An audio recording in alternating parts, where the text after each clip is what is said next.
Yo guys, welcome back to my channel at muli na naman tayo nagbabalik dito sa magagandang laro dito sa Roblox ay walang iba guys kundi Beastworm Simulator. At kung bago pa lang tayo mag-umpisa mga pre dito sa Beastworm Simulator, huwag niyo kalimutan mag-like, subscribe, huwag niyo rin kalimutan bitin yung notification bell at all para di ulit sa aking malupit ng video rito guys sa Beastworm Simulator.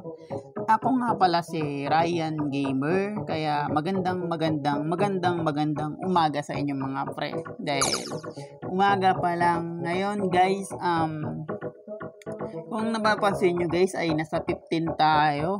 Nakakabili ko lang na itong bagong pamalo natin na parang ginagamit ni kamatayan pag magsusundo siya ng kaluluwa. Kita nyo karet nag-aapoy. At ang bibili natin dito guys, kaya tayo nandito sa level 15. Ako nag-intro guys dahil kakabili ko lang ngayon neto mga pre, itong pamalo dito sa Beastworm. At napakabilis na ito magpuno ng bag pag may bago kang pamalo. Kumbaga baliwala na yung bag sa ano guys, sa level 10 pag nabili ka kasi ng bagong pamalo rito guys na item sa pangkuha ng yun nga honey. Kaya tara guys, tayo, grind na tayo. Bili ko lang yan guys as in ngayon lang. At dito tayo. Nice, patay muna natin to. At napapansin nyo guys, nakakaroon siya ng guwit pag nasa damo. Dahil maganda yung ating bagong pamalo ngayon guys, mabilis makapuno ng honey. Kailangan naman natin bilhin mga pre dito sa Beastworm Simulator dito sa aking channel. Yun nga yung bag tsaka yung mga item niya dito. Kailangan ko muna ubusin yung dito mga pre, yung mga item dito sa level 15 guys bago tayo makapunta sa level 25 guys kasi nga yung bubuy ko mga pre ay level 20. Kulang na tayo ng 5 lang kulang natin mga pre bago tayo makapunta sa level 25. At siguro bibili na rin ako ng mga bubuyog guys para pagdating natin ng level 25 lalakas na yung bubuyog natin. At makabili na tayo ng bagong pambahay na magtutungo tayo sa level 30 dahil kailangan natin bumili ng bahay ng bubuyog dun mga pre sa level 25. Kaya dito muna ako nag-grind. At yung guys, yung bubuyog ko, huwag kayong mag-alala. Akala nyo hindi ko pinapalakas yan mga pre. Pinapalakas ko yan. Yun nga, lagi ko naman sinasabi nyo sa inyo kung alam nyo na yun.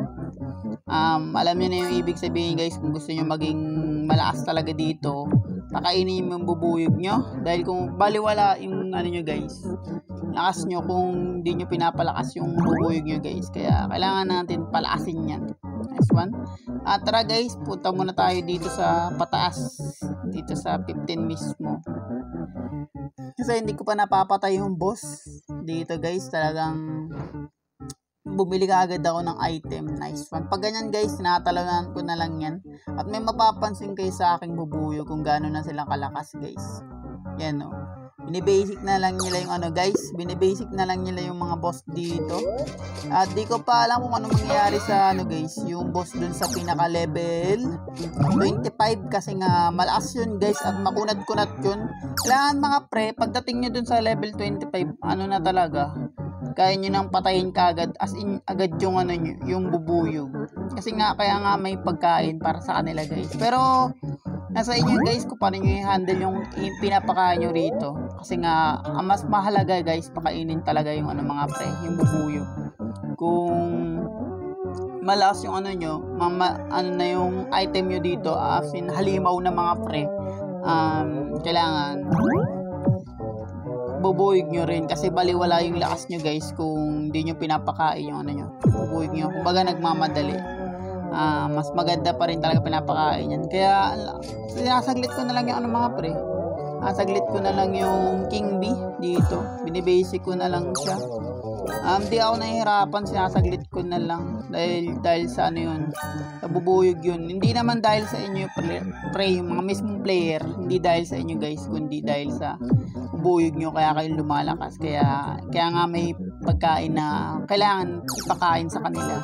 Kung gusto nyo maging malakas talaga dito, dapat kasabay nyo rin yung mga bubuyog.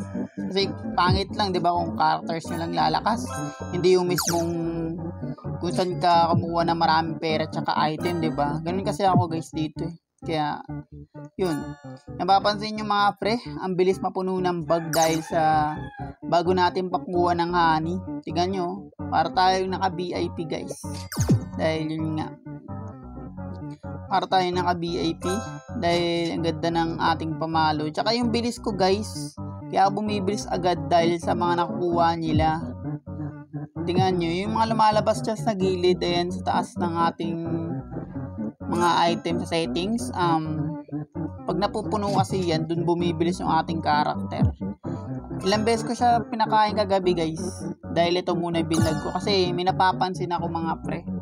Dun sa Eat the World guys, nilagay ko yung pangalan ko dun mismo mga pre. Ang nangyari, nahirap tuloy ako mag-grinding, dahil ang daming bumabato sa akin at nangahabol sa akin dun sa Eat the World. Kaya dito muna tayo guys sa base worm. Dahil doon nakikita nyo lang yung pangalan ko guys, nakikilala ata ako, tapos yun binubugbog ako at yun hinahabol ako dahil ilan yung bumato sa akin kahapon, mga naka-5 ata nakabato sa akin bawat isang game. Kaya quit ako ng quit, di ako na masyadong napag-grind dun sa Eat the World. Talagang lagi akong dineded. Saka ang lalakas ng damage ng mga players dun dahil sa sa upgrade nila. Yun na guys, sakto no, andito tayo, nakakakuha tayo nito guys.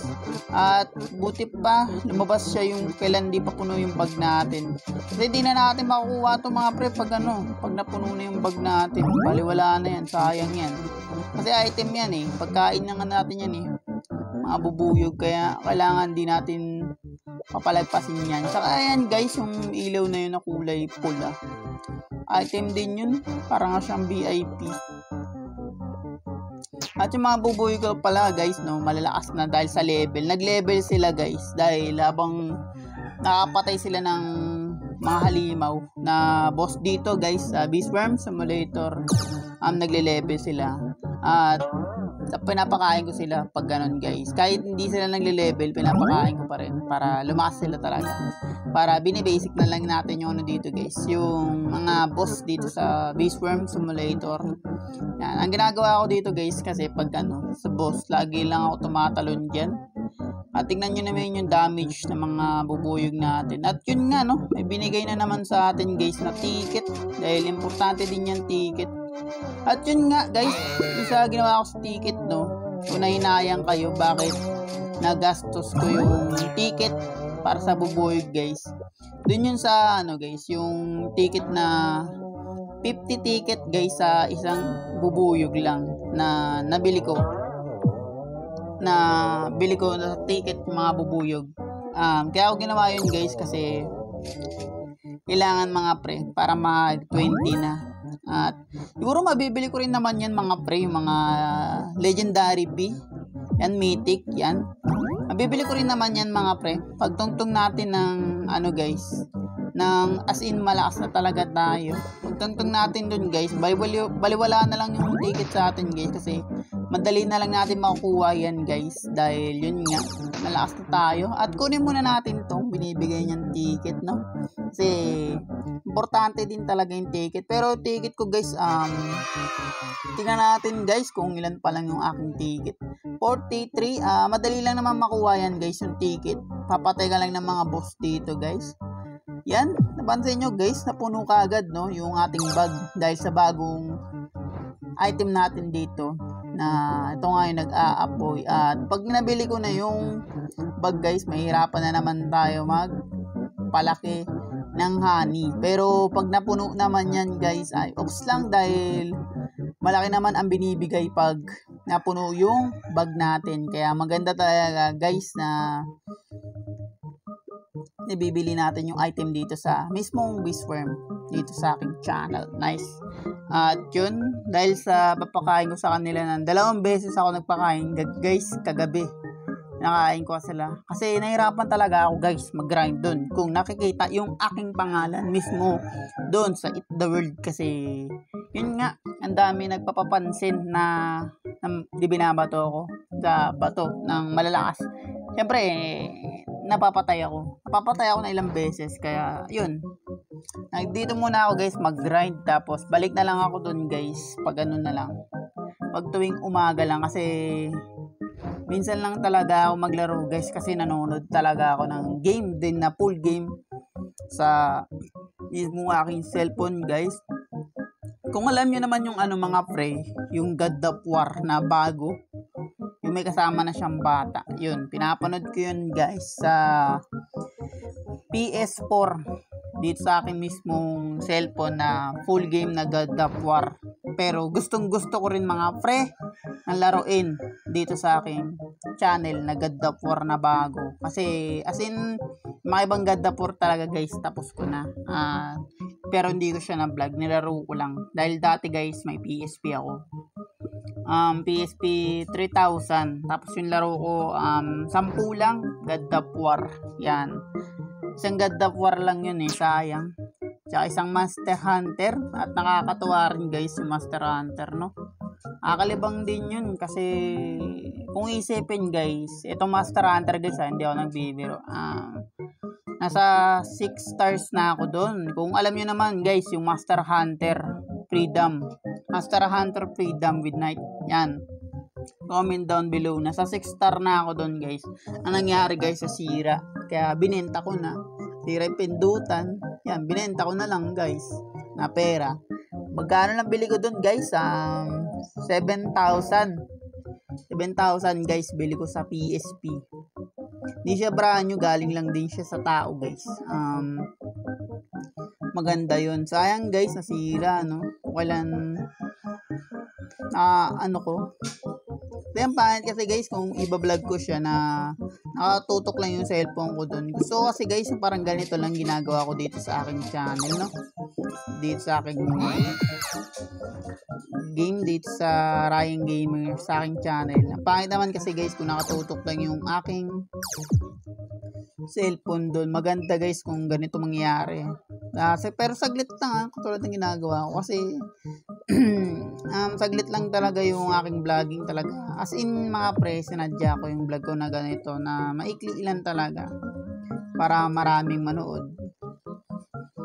Okay lang yun guys kahit wala masyadong nanonood, konti lang. Wala naman yun dun mga pre. As in, wala yun dun guys. Kahit konti lang nanonood. Dapat, ang rules natin dito guys, sa ating meron kang YouTube channel, matuto kang maghintay mga pre. Yan ang kailangan mo dito guys, matuto kang maghintay. Okay lang kahit konti lang nanonood, basta yung video mo guys ay marami. Okay na yan, kahit marami video mo. As darating din araw marami rin manonood sa aking mismong channel. Kasi ngayon nga, kailangan natin ng bago Pag natambakan natin itong mga pere, wala na. Siyempre may bago na tayong game. Pag natambakan na yung mga ganitong game ko, natambakan din to na mga video ko. Kasi marami pa ako naisip guys dito sa aking channel na iba-ibang klaseng game. Kasi nga, yun nga, kailangan paging vlogger ka guys, malawak kang isip mo rito guys, dapat malawak yung plano mo sa iyong channel. Dahil marami pa akong game na ipapasok dito mga pre sa aking channel. At hintayin nyo pa yun guys kung ano yun. Dahil di ko rin alam kung ano yun. Basta makakita lang tayo ng game vlog agad yan. Ano dapat guys. Nice one.